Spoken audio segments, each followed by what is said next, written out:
Implementa BIM para lograr una mayor rentabilidad en tus proyectos. Soy María José de Tesanos, CEO de MDT Arquitectura, y te doy la bienvenida al podcast de BIM Online. Estoy aquí para compartir contigo mis conocimientos y experiencia trabajando en proyectos con BIM para que puedas tomar acción y avanzar en el proceso de implementar BIM, que traerá más eficiencia y productividad a tus proyectos.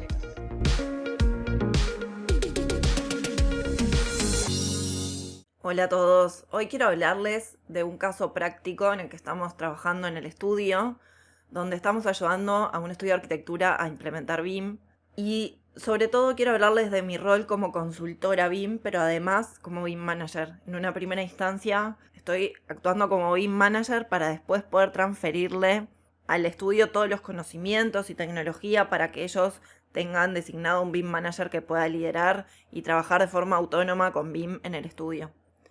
Es un equipo humano súper lindo, un equipo chico de personas, entonces el proceso de implementación y la transferencia de conocimientos es imprimible de forma muy rápida y están absorbiendo los conocimientos también con mucha motivación y muchas ganas. Pero al principio, cuando me contactaron, en realidad la pregunta principal era, bueno, ¿cuándo empezamos con el software? ¿Qué es lo que tengo que instalar?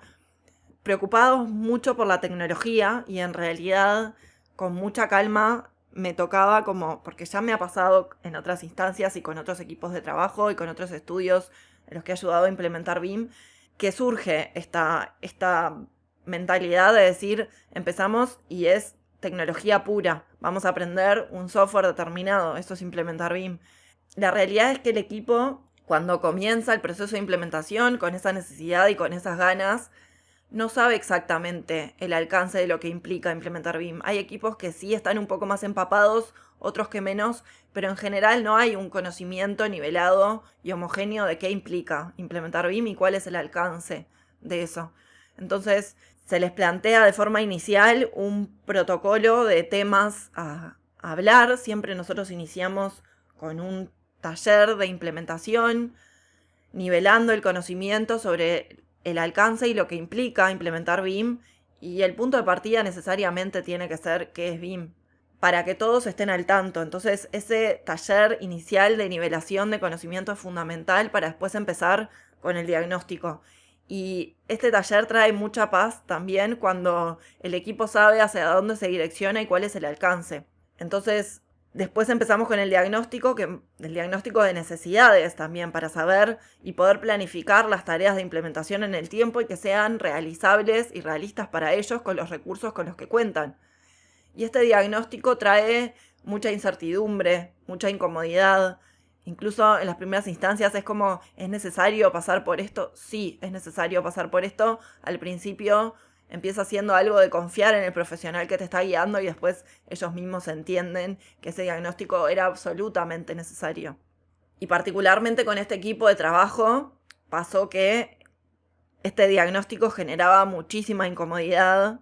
Creían que era prescindible, que se podía pasar por alto, y tampoco sabían cómo iba a ser. Pero lo que trajo mucha tranquilidad fue pautarles en un checklist una serie de preguntas que nosotros ya tenemos preconfiguradas y una serie de ejercicios que hacen entre ellos como equipo para poder identificar esas necesidades, para poder ir hacia adentro a ver cómo trabajan en sus proyectos, en su día a día, qué necesidades tienen, qué fortalezas tienen en esos procesos de trabajo. Muchas veces ya tienen estándares y protocolos que lo que hay que hacer con BIM es digitalizarlos y potenciarlos, amplificarlos para que funcionen mejor, pero que ya funcionan.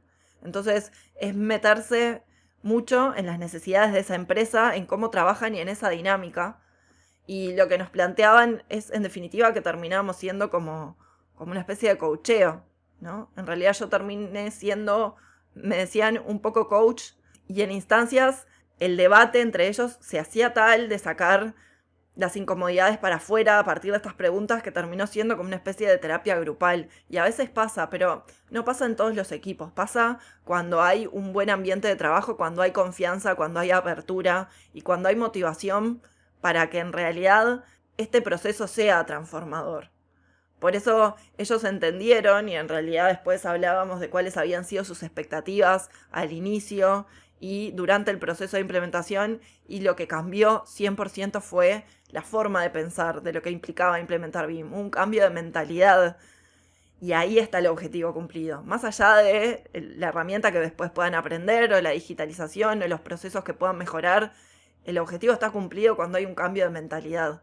Cuando se entiende que trabajar con BIM, y me lo decían, implicaba un cambio de pensamiento, un cambio en las necesidades, un cambio en la forma de pensar los proyectos. Y cuando ellos pudieron exponer eso, para mí fue entender que el objetivo de implementación estaba cumplido, por sobre todas las cosas. Fue un nivel de satisfacción enorme, porque entonces les daba tranquilidad a ellos para poder avanzar, entendiendo que iban a tener un cambio sumamente profundo y no solamente de tecnología.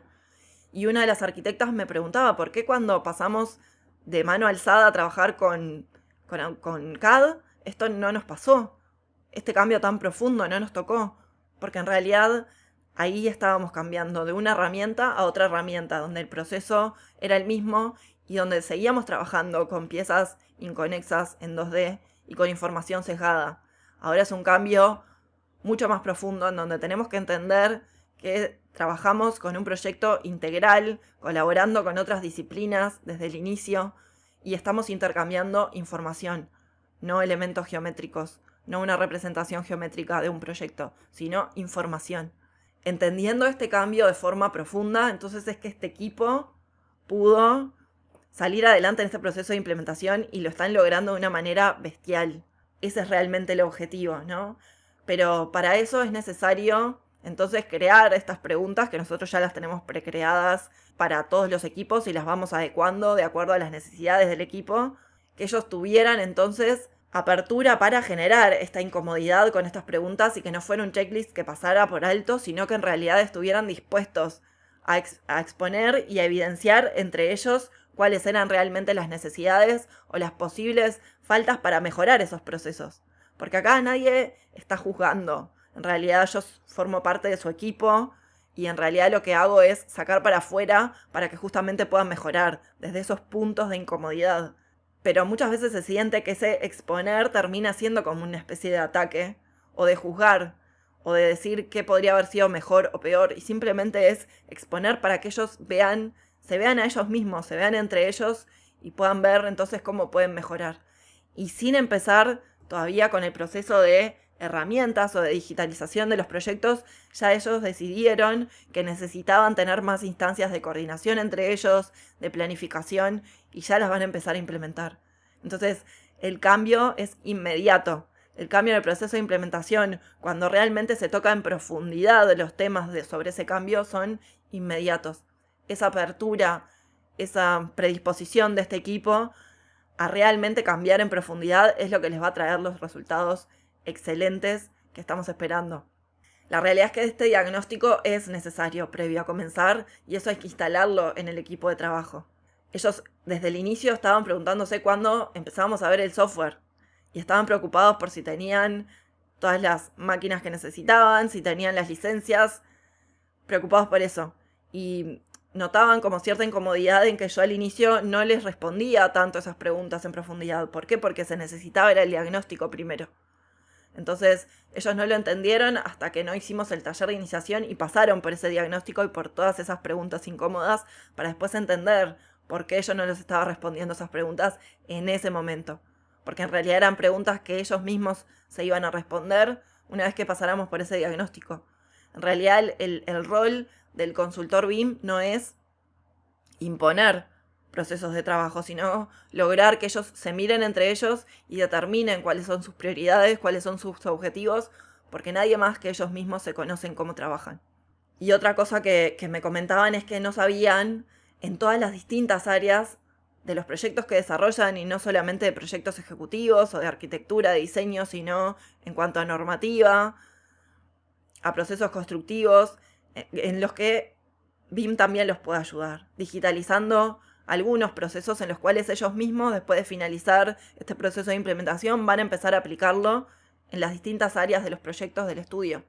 Y esto es lo rico justamente, ¿no? Dejar ese efecto dominó y la cabeza pensando para que ellos mismos los puedan implementar. Este es el objetivo y esta es la mayor gratificación que recibo en mi rol como consultora.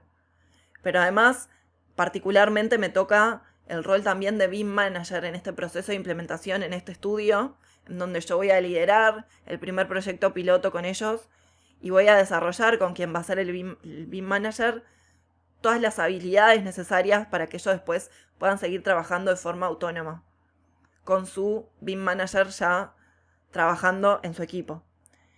Y para eso, ¿qué se requiere? ¿Qué conocimiento se requiere transferir como BIM Manager? Y más que conocimientos son habilidades.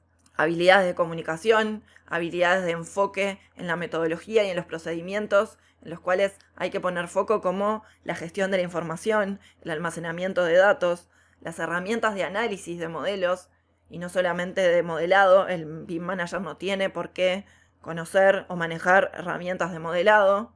Cómo armar un plan de ejecución BIM, conocer la norma ISO 19650, lo necesario para poder presentarse a un llamado o para poder analizar un pliego BIM y definir muy claramente el alcance de los roles, no solamente del BIM Manager, sino también del coordinador BIM, de los modeladores, donde cada miembro del equipo sepa exactamente qué es lo que tiene que hacer y cómo hacerlo.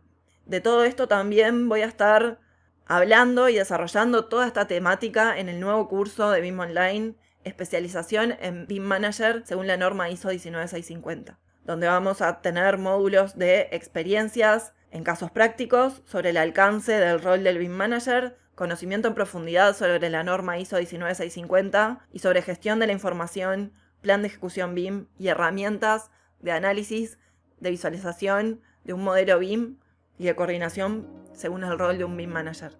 Así que te voy a dejar en las notas del episodio toda la información sobre este nuevo curso. Y hasta aquí el episodio de hoy. No te olvides de suscribirte para recibir más contenido de BIM. Te espero en el próximo episodio con más proyectos, más experiencias compartidas y mucho más BIM Online.